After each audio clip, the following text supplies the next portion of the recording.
미국을 비롯한 전 세계가 반도체 산업을 유치하기 위해 안간힘을 쓰고 있는데요.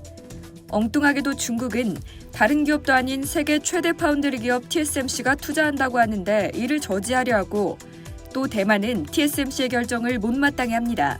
무슨 일이 있는 걸까요? 1일 사우스차이나 모닝포스트는 TSMC의 난징 확장 계획이 왜 베이징과 타이베이를 들쑤셔놓았나란 기사에서 중국, 대만의 상반된 입장을 보도했습니다. SCMP에 따르면 TSMC 이사회는 지난 22일 중국 난징에 위치한 반도체 공장에 28억 8,700만 달러를 투자해 차량용 반도체 생산 라인을 증설하기로 했습니다. 28나노 공정 기반으로 2023년까지 월 웨이퍼 4만 장 분량 생산을 목표로 합니다.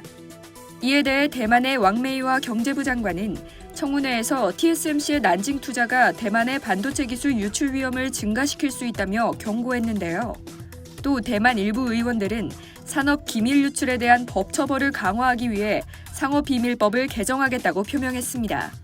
이 외에도 대만 노동부는 채용 정보 사이트에 중국 업체의 구인 광고를 받지 말도록 지시한 데 그치지 않고 광고를 내거나 인력을 중개하면 벌금형에 처할 것이라고 경고했습니다.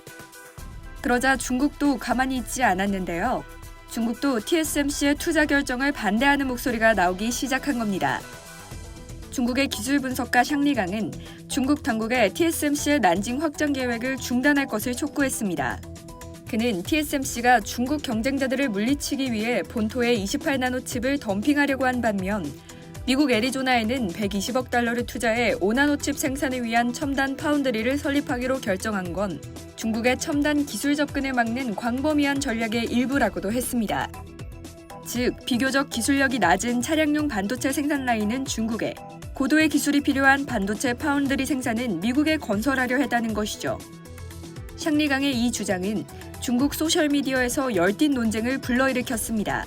중국의 국무원 대만 사무국에서 열린 정기 기자회견에서도 같은 질문이 나왔습니다만 즉답을 회피했습니다. TSMC 역시 이 문제에 대해 논평을 거부했습니다.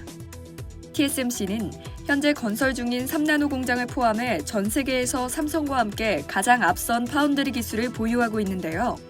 TSMC 설립자 모리스 창은 최근 대만 정부를 향해 대만이 반도체 1등 자리를 지키기 위해서는 정부가 잘 보호해줘야 한다고 강조했습니다.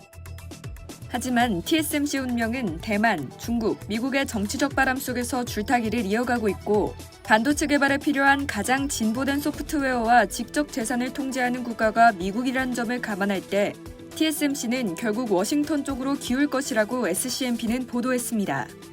같은 고민을 안고 있는 삼성전자에게도 시사하는 바가 크다고 할 수 있습니다. 이상 여의도 튜브였습니다.